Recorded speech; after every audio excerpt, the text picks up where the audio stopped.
जय Hind air warriors. तो भाई आज की वीडियो में बात करेंगे कि एयरफोर्स इंग्लिश को कैसे प्रिपेयर करें सिर्फ 8 वीक्स में, ऐसा कि आपके 16 प्लस नंबर कंफर्म आ जाएं। तो भाई मैं अपनी बात करूं अगर, तो मैंने सबसे फर्स्ट अटेम्प्ट दिया था जनवरी में जिसमें मेरे 14 नंबर थे, और मैंने सेकेंड अटेम्प्ट दिया था मई में जिसमें मेरे 18.75 नंबर थे। भाई अगर आपको भी 16 या 17 नंबर से ऊपर लाने हैं तो मैंने भाई इतना बढ़िया डिस्ट्रीब्यूशन इस वीडियो में बताऊंगा कि एक एक टॉपिक आपको बताऊंगा, वो टॉपिक आप प्रिपेयर कर लोगे तो आपके 17 प्लस क्वेश्चन डायरेक्ट इसी टॉपिक से फंसेंगे।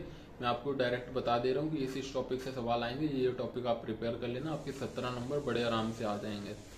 भाई अगर इसमें बात करें तो सबसे पहले तो अगर मैं कोई टीचर को सजेस्ट करूंगा, अगर क्योंकि मैंने तो अभी कोई चैप्टर की वीडियो बनाई नहीं है, अगर मैं किसी टीचर को सजेस्ट करूं तो संजीव ठाकुर सर बेस्ट रहेंगे आपको एयरफोर्स इंग्लिश की प्रिपेयर कराने में। भाई अगर टॉपिक की बात करें तो सबसे पहला टॉपिक होता है भाई active and passive. Active and passive का हर बार एक सवाल आता है। एक्टिव एंड पैसिव का हर बार एक या फिर दो, कभी कभी दो सवाल भी आ जाते हैं, वरना मिनिमम जो टॉपिक मैं बता रहा हूँ उसका मिनिमम एक सवाल तो आता ही है और कभी कभी दो भी हो जाते हैं। भाई एक्टिव पैसिव का एक सवाल हर बार आपका आना ही है। संजीव सर की वीडियो अगर आप देखोगे तो इसमें आपको 4-5 दिन में एक्टिव पैसिव पूरा कवर हो जाएगा आराम से, 50-50 मिनट की क्लास से। उसमें आपको इतना बढ़िया समझ में आ जाएगा कि एयरफोर्स लेवल की एक्टिव एंड पैसिव बड़े आराम से आप उसका करेक्ट आंसर बता दोगे सिर्फ 20-25 सेकेंड में। वही अगर दूसरा बात करें तो दूसरा टॉपिक है डायरेक्ट एंड इनडायरेक्ट स्पीच। इसकी भी भाई आपको 5-6 टॉपिक मिल जाएंगे। ये थोड़ा बड़ा है चैप्टर, लेकिन ये भी आप संजीव सर की वीडियो देखोगे तो ये भी 6-7 वीडियो में आपका कवर हो जाएगा। 6-7 वीडियो में आपका ये कवर हो जाएगा और एयरफोर्स का डायरेक्ट इनडायरेक्ट का बड़े आराम से आपका ये सवाल भी हो जाएगा।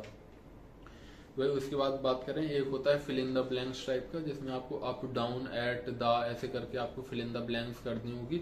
इसकी भी संजीव सर ने, मतलब मैं जितने भी टॉपिक बताऊंगा इन सब पे संजीव सर की वीडियो पड़ी हुई है।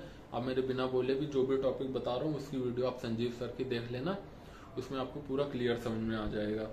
भाई एक टॉपिक ये फिल इन द ब्लैंक्स वाला हो गया। थर्ड टॉपिक, इसके कभी एक सवाल भी आता है और दो सवाल भी आ जाते हैं, वो बाकी उसके हिसाब से होता है। एक्टिव पैसिव डायरेक्ट इनडायरेक्ट अगर एक सवाल आए तो इसके दो सवाल हो जाएंगे, उनके दो सवाल आए तो इसका एक सवाल हो जाएगा। तो और अगर एंटोनियम और सिनोनियम की बात करें तो भाई एंटोनियम और सिनोनियम एयरफोर्स लेवल में काफी इजी होते हैं।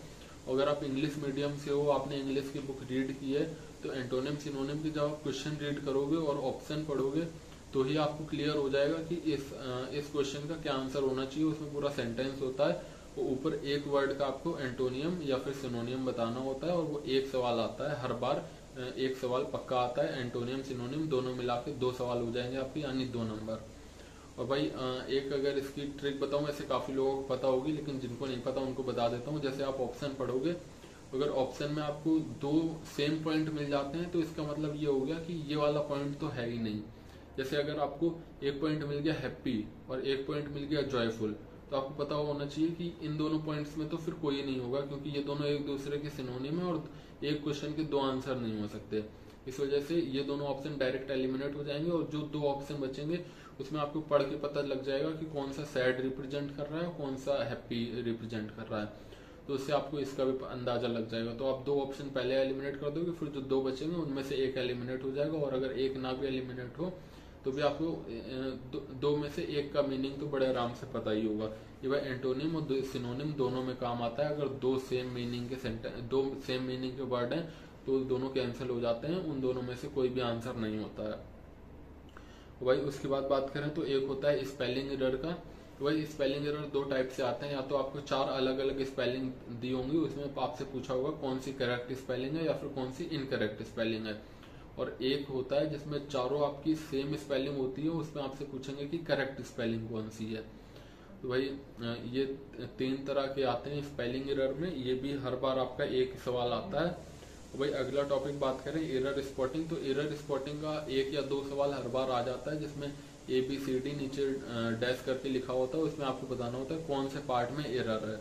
भाई ये वाले टॉपिक का भी एक सवाल आ जाता है। और भाई एक होता है idioms and phrases. Idioms and phrases का भी हर बार एक सवाल आता है, काफी इजी लेवल का सवाल होता है। ये आपको ऑप्शन पढ़ोगे तो उसी से एलिमिनेट हो जाएगा, लेकिन मैं आपको सजेस्ट करूंगा कि संजीव सर की आप इसकी भी 3-4 वीडियो देख लोगे तो आपको इडियम्स एंड फ्रेजेस के भी डाउट क्लियर हो जाएंगे। अगर कभी न्यू ईडीएम एंड फ्रेजेस भी आ गया तो भी आप उसको भी मतलब ऑप्शन पढ़ के एलिमिनेट करके अपना आंसर फाइंड कर लोगे। वही उसके बाद बात करें तो उसके बाद आता है वन वर्ड सब्सटीट्यूशन, जिसमें आपका एक लंबा सा सेंटेंस दिया होगा, उसका एक मतलब अनेक शब्दों का एक शब्द जिसको बोलते हैं, उसमें आपको एक सेंटेंस दिया होगा जिसका आपको एक वर्ड करना होगा।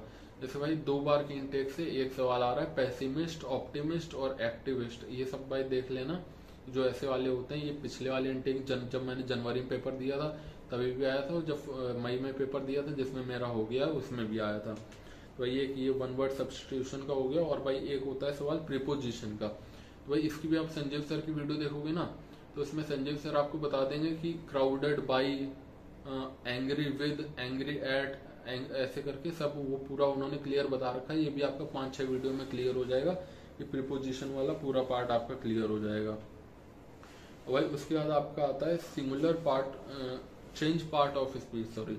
उसमें होगा भाई आपको जैसे नाउन फॉर्म दिया होगा, उसका वर्ब फॉर्म फाइंड करना होगा, या वर्ब फॉर्म दिया होगा, नाउन फॉर्म फाइंड करना होगा, या फिर आपको कुछ ऑप्शन दिए होंगे उसमें पूछा जाएगा इनमें से इस वर्ड का नाउन फॉर्म कौन सा है। तो भाई परमार सर की वीडियो पड़ी हुई है जिसमें आप यूट्यूब पर डालोगे कि how to identify part of speech in air force, तो आपको भाई 3-4 वीडियो मिल जाएंगे। 3-4 वो तीनों 4 जितनी भी वीडियो हो वो पूरी देख लेना, और आप लिख लेना कि नाउन के प्रीफिक्स में नहीं, सॉरी, नाउन के सफिक्स में ये वर्ड आते हैं, वर्ब के सफिक्स में ये वर्ड आते हैं, एडवर्ब के सफिक्स में ये वर्ड आते हैं।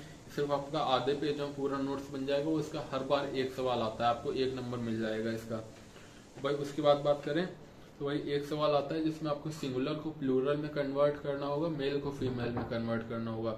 एक सवाल आपका ऐसा आ जाएगा, और 5 सवाल आपके पैसेज वाले हो जाएंगे। तो भाई ये टोटल आपके 17 सवाल हो गए। 17 सवाल ये होते हैं सीधे सीधे, और 17 सवाल ये होने के बाद में किसी न किसी में 1 के 2 सवाल हो जाते हैं, हर किसी में 1 के 2 सवाल हो जाते हैं। तो टोटल 17 के कुल मिला के 20 सवाल हो जाएंगे, और ये आपके 20 नंबर टोटल हो जाएंगे, जिसमें से 17 तो मैंने आपको मिनिमम करके 17 क्वेश्चन बता दिए हैं।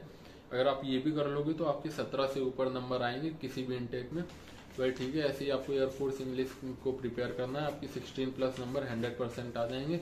और अगर मैं किसी टीचर को सजेस्ट करूं तो वो होंगे संजीव सर। आप उन्हीं की वीडियो देख के अपना एयरफोर्स का पूरा पेपर आराम से क्लियर कर सकते हो इंग्लिश में। अगर आपके इंग्लिश में 17 या 18 नंबर आ जाते हैं तो रागा में अगर थोड़े बहुत कम भी है, रागा में भी अगर 17-18 नंबर आ जाएंगे, आपके नॉर्मलाइजेशन होने के बाद भी अगर 18 के लमसम अगर आपके नंबर आ गए और 18 नंबर रॉ मार्क्स अगर इंग्लिश में, तो भी आपकी कट ऑफ क्लियर हो जाएगी आराम से।